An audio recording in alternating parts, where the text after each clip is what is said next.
Hey everyone, it's Foster, the community manager for OMI. Please bear with me in today's video, guys. I'm out camping right now. There is a major storm that's about to hit. I wanted to get this video done for you quickly.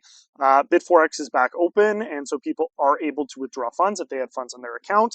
There's some things that I want to go over to explain to people how they can go about doing this, some things to keep in mind, and if I don't mention something specifically in this video, I will attempt to do a write-up as well. Like I said, I wanted to do a step-by-step guide as quickly as possible for you guys. But of course, this is a progressing situation. It did just open up 2 hours ago. So there might be some information that is being missed. But from what I've seen, this will cover pretty much everything that you guys will need to know. So obviously, logging in through bitforex.com, the first thing you're going to want to make sure is that you're using the correct IP address. Make sure that you are visiting bitforex.com, and you will be logging in using the same username and password that you've always used to utilize BitForex. You will need to enter in your 2FA code, potentially complete a CAPTCHA. And one of the first things that I did notice when I joined into the system for the first time is that it IP locked me for 1 hour. So if you guys are logging in from an IP address that you either don't log in from regularly or have never logged in from before, you will experience a 1 hour delay when it comes to being able to access your assets, but you will be able to see them there on the platform. So you can see here, we're in my account right now on BitForex. I did not have any OMI on the platform. I think I have like half of one token, but I'll still be able to show you guys the process. It will be the same for everyone. And I have received confirmation from some people in the community that they have successfully withdrawn their OMI tokens, which is absolutely fantastic news.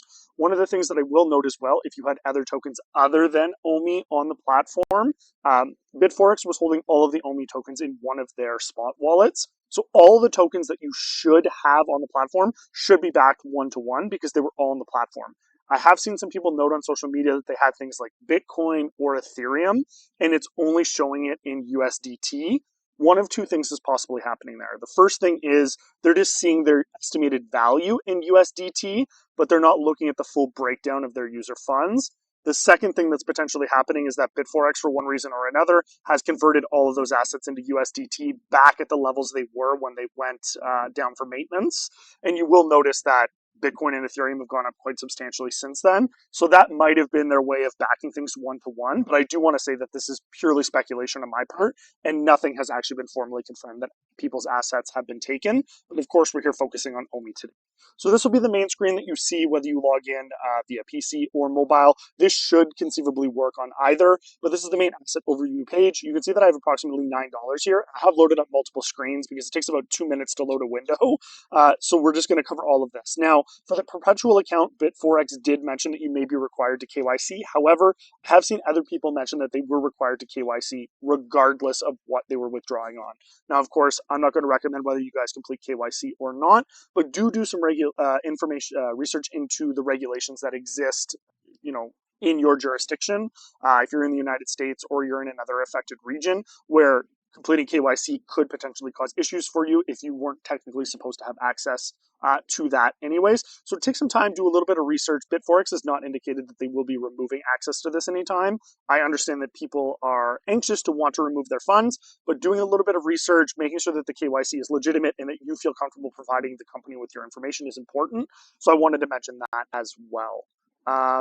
You can see here, this is my wallet screen. So I've gone from asset overview to wallet, and then you'll see that you have two options available for you in your wallet, which is to withdraw and transfer. We're not going to worry about transfer from our wallet because we don't want to move it to our spot account. We won't be trading because trading is disabled. So all you're going to do is click withdraw. So depending on what token that you guys have available to you, as you can see, I have very small amounts of a bunch of tokens here. I have a fraction of a 100,000th of an OMI token. So all you're going to do to get your OMI off of BitForex is click on the withdraw button, which is going to bring you to the withdrawals page. It should auto-populate OMI, but for whatever reason it doesn't. You can just search it from the drop-down list. And then the chain name. It's going to give you the option to withdraw on Go or ERC20. It will be cheaper to withdraw in gas on Go, but I do not recommend that you withdraw on GoChain because there's absolutely no use for the token on GoChain. You can't use it on other exchanges. Most private wallets won't accept it on GoChain. And then you're going to be stuck having to bridge it over to ERC20 anyway. So you're going to incur those gas fees regardless. So you're going to want to use ERC20. You're going to use a new address, or if you have one from an address book because you've previously withdrawn from BitForex, you'll be able to do that. You'll enter in your withdraw address and your withdrawal amount. Now, some things to keep in mind here. The minimum withdrawal is 15,000 OMI tokens, which right now I believe is about $7.50 worth of OMI. If you have less OMI than that, I'll be honest, the gas fees that you guys are going to pay are going to completely wipe that out anyways. So there's not really a point in withdrawing it at that point. So the minimum is 15,000. I always recommend that you complete test transactions, but of course it's not a requirement. And you will see here the amount that I have available. So I will not be able to initiate a withdrawal for you guys. But as I've indicated, I've seen other people complete withdrawals, and they have been successful at doing so. So we can see here the transaction fee is about 5,700 OMI, which actually, all things considered, is quite low right now. You will pay the gas fee in the native token that you have on the platform, so you don't require Ethereum or any other token for gas on the platform. BitForex will take the OMI as the gas, so they do help you out with that, because obviously deposits are not enabled, and you will not be able to add tokens to the platform. So the transaction fee is a minimum of 5,700 tokens for gas. Minimum withdrawal is 15,000, and all you're going to do is input your withdrawal address, the withdrawal amount, and submit. And then down at the bottom, it will show you your withdrawal history. It'll show you that it's pending. It'll show you the status. And then at the end, it'll show you whether it's been completed or not. Now, ERC20 tokens, you will not withdraw this directly to a base wallet or any other layer 2 wallet. Do not withdraw this directly to the VeVe web app or anything like that. You do risk losing your tokens if you're not withdrawing it to an ERC20 layer 1 wallet. What I mean by that is, your MetaMasks, your Trust wallet, your Uniswap wallet. If you have a OMI deposit address on another exchange like OKX, Ascendex, BitGet, MEXC, you can withdraw directly to those exchanges as well. Those will all be supported. So make sure that you're using a layer 1 withdrawal address. You should be able to do that. Now, one of the issues that people might run into, if they don't see that they have their tokens and they're confused, it shows that I have a balance. I know that I had OMI on the platform, but it's not showing up for me. Where could it be? Well, it might be in your spot account. And what I mean by that is there's several different accounts that you can see here on the side. The wallet is like your own personal wallet in your pocket. Spot account is like having your money in a bank account, right? You still have to go somewhere to withdraw it. So if you have your money in your spot account, not a huge issue at all. Don't bother clicking trade. Trading has been disabled. All you're going to do is click transfer. Now, what transfer allows you to do is transfer your tokens from your spot account to your wallet. Tokens are only available for withdrawal to another exchange or to a private wallet from the wallet itself on BitForex. So all you're going to do is use your spot account to your wallet, click your max. In this case, we'll pretend it's OMI. I don't have any OMI in my spot wallet, but the process is exactly the same.